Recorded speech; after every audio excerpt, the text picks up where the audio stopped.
बात है दिल्ली के पुराने इलाके करोल बाग के एक पुराने ऑफिस बिल्डिंग की। नाम था शक्ति चैम्बर्स। ग्राउंड फ्लोर पर दुकानें, फर्स्ट और सेकेंड पर छोटे छोटे ऑफिस, लेकिन तीसरी मंजिल सालों से बंद पड़ी थी। लोग कहते थे वहाँ पहले एक डॉक्टर का क्लिनिक था जो अचानक गायब हो गया। कोई नहीं जानता था क्या हुआ। लिफ्ट कभी तीसरी मंजिल पर नहीं रुकती थी और सीढ़ियां भी वहां तक जाने पर रोशनी नहीं जाती थी। अजय एक छोटी सी आईटी कंपनी में काम करता था, सेकेंड फ्लोर पर। अच्छा लड़का, लेकिन ओवर टाइम बहुत करता था।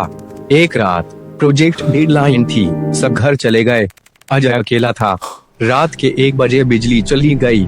जनरेटर चालू हुआ, लेकिन लाइट्स फ्लिकर कर रही थीं।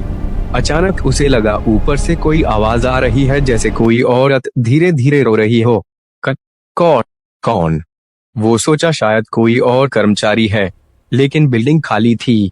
वो सीढ़ियों से ऊपर गया। दूसरी मंजिल पर सब डार्क। तीसरी मंजिल की तरफ देखा, दरवाजा थोड़ा खुला था। अंदर से हल्की नीली रोशनी आ रही थी, जैसे कोई मोमबत्ती जल रही हो। अजय ने सोचा दैश शायद कोई चोर घुस आया है। वो अंदर चला गया।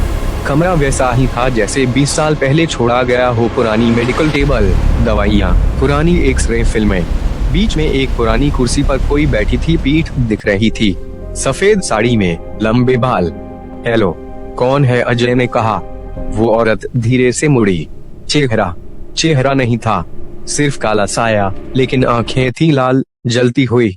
तुम आ गए, डॉक्टर ने कहा था। कोई आएगा मेरी मदद करने? अजय डर गया, भागने लगा, लेकिन दरवाजा बंद हो गया। कमरे में ठंड बढ़ गई। उस औरत ने कहा, दैशमैन डॉक्टर की पत्नी थी। उसने मुझे मार डाला क्योंकि मैं उसकी गलत हरकतें देख ली थीं। वो मुझे यहाँ दफना कर चला गया, लेकिन मेरी आत्मा नहीं निकल पाई, क्योंकि मेरी एक चीज अभी भी यहाँ है। अजय ने पूछा, दैशकर? क्या? मेरा बच्चा, जो मैं पेट में थी, वो अभी भी यहाँ है। तुम्हें उसे बाहर निकालना होगा। अजय चिल्लाया, दैश मैं क्या करूं? मेरे पेट पर हाथ रखो और कहो दैश निकल आओ। अजय ने ऐसा किया। जैसे ही हाथ रखा, कुछ हलचल हुई, लेकिन अचानक उस औरत का चेहरा बदल गया। अब वो मुस्कुरा रही थी।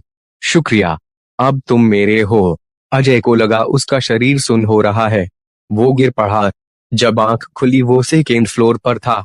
सुबह हो गई थी, सब नॉर्मल, लेकिन उसके पेट में हल्की सी हलचल महसूस हो रही थी, जैसे कोई अंदर से धक्का दे रहा हो।